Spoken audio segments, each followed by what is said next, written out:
Okay, last island. Port Island na po natin ito. Ang ganda oh. Dami pong tourists. Okay, ang ganda po ng island na to. Yung pagka-island niya, ibig sabihin, yung shape ng island niya, bilog na bilog. So, tawag po dito, Guyam Island. Tapos, pwede ka mag-sit dito. Yan. Gusto mo magkape, uminom. Okay. Hindi kami umiinom, okay? Kami na sila umiinom. Pero sa tingin ko may halo-halo. Yan, no? Maraming activities. Maraming mabibili. Most likely ginagawang inuman itong lugar na ito. At hindi po, no? Maganda ang shape ng island na ito. Yan, Jo, merong mga shake. Walang halo-halo, pero may shake sila. Ayan. So, ikot-ikot muna tayo. Ang laki ng... Kaya pala, capital surfing of the Philippines tong Siargao. Malalaki po talaga yung ano. Malalaki po yung alon. Sobra, malalaki po. Doon pag pupunta tayo doon mamaya sa dulo. Malalaki. Pero paano na ako eh. Lobat na.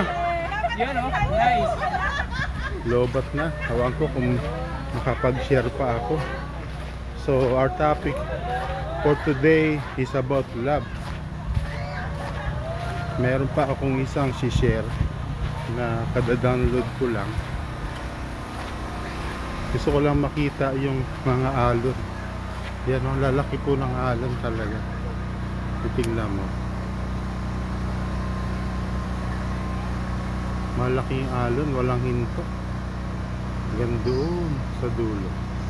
Walang hinto yung alon dito. Talagang surfing area po talaga.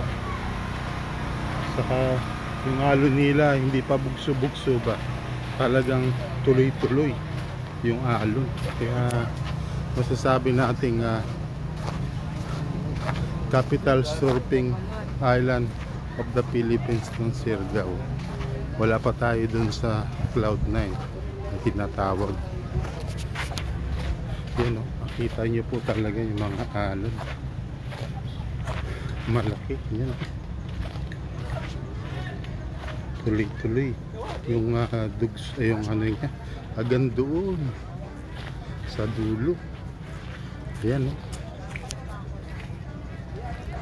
Alon yan, yan. Malalaking alon po yan. Malalaking alon yan po.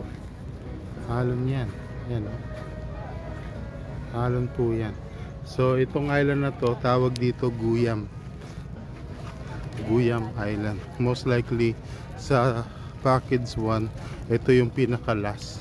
So last island na pupuntahan ng mga taga rito. Siyempre, I'm here to share the gospel for the last one. Ito na po yung last one na share ko. So praise God.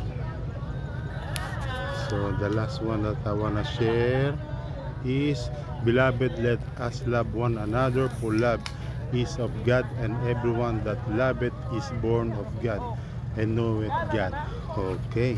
So meron pang isang Bible verse na maganda eh.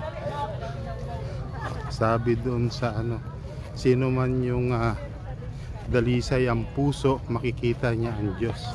Who is God is pure, can see God. So maganda po eh. Nakita ko, sabi, beloved, let us love one another, and everyone that loveth is born of God. Okay? And knoweth God. So talaga pong ano, natural na sa isang Kristiyano ang magmahal. Kasi ang pagmamahal ay born of God. Sabi nga doon, di ba? Yung mga anak ng Diyos, magiging natural flow na lang sa kanila yung compassionate, ganon, charity, mapagpatawad. Kasi nakita natin na ang Diyos ay nagpatawad sa atin, experience natin yung pagmamahal ng Diyos, kaya ginagawa rin natin sa iba. Okay, kasi nga nakikilala natin ang Diyos. Alam na pag ikaw po ay tunay na naging Kristiyano, alam mo ang Diyos ay mapagmahal, mapagpatawad, dahil nga na-experience mo na. Kaya sinasabi doon, kilala mo ang Diyos, di ba?